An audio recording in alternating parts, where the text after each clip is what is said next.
Today I'm going to be showing you how to make a vegan quiche. Now this all kicked off because we had some pastry left in the fridge and I just wanted to use it up so it didn't go off.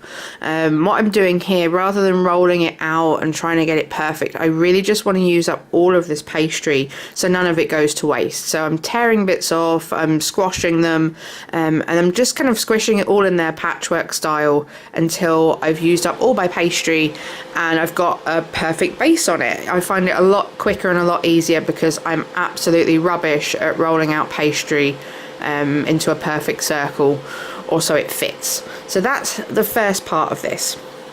The second part is when we were in Paris, you see a lot of quiches, and I forgot just how many you see there. And also I haven't had one in a very, very long time, so I figured I'd try and make a vegan version of it. So today for the filling, I'm using one small white onion. I'm also using one of my favourite ingredients, which is broccoli. I'm using frozen broccoli here just because it's cheaper. What I'm doing is I'm chopping up the stalk of it to be a bit thinner so it cooks a bit quicker, because you don't want big chunks of that in there, and then making bigger chunks with the florets and the top. I've got about 2-3 cups here of chopped up broccoli. It depends how much you like, really. I love broccoli, so the more the better. Now the third and final ingredient for the filling is some Bute Island blue cheese.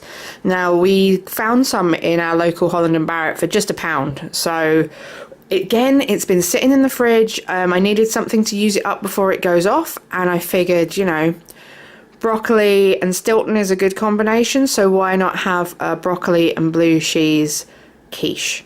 So what I'm doing here again, as with all of the filling, is chopping it up into reasonable sized pieces, because all of this is going in raw. It's not getting pre-cooked, and you want it to all cook evenly. So the onion's quite small, the broccoli's a bit bigger because it's already quite soft from being in the freezer, and the cheese is not necessarily going to melt in with it, but it's going to get quite melty on the top, and you don't want really, really big chunks of it. So I'm chopping it up into nice little bits so you get nice melty pockets rather than big old chunks in there.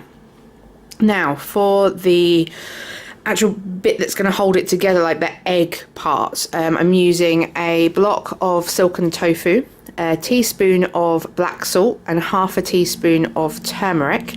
I'm also adding 2 heaped teaspoons. See, these spoons are the ones we got from Thailand, so you kind of gonna have to eyeball that. 2 big heap spoons of nutritional yeast and 2 big heap spoons of chickpea flour. I would have thought this would be like a heaped dessert spoon thinking on it, but you can see the spoon in the video there, so you know how much you've got to go for.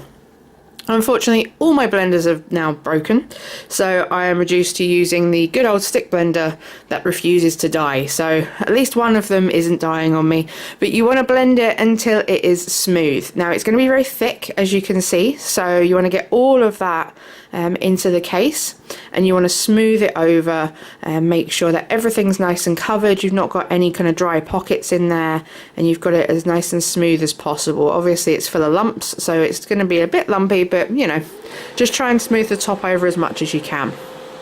Now I've baked this at 200 for 45 minutes until it's nice and golden and it is set in the middle.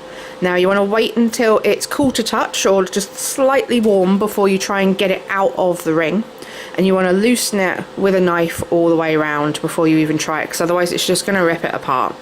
So loosen it, then open your spring form, and there you will have a perfect quiche.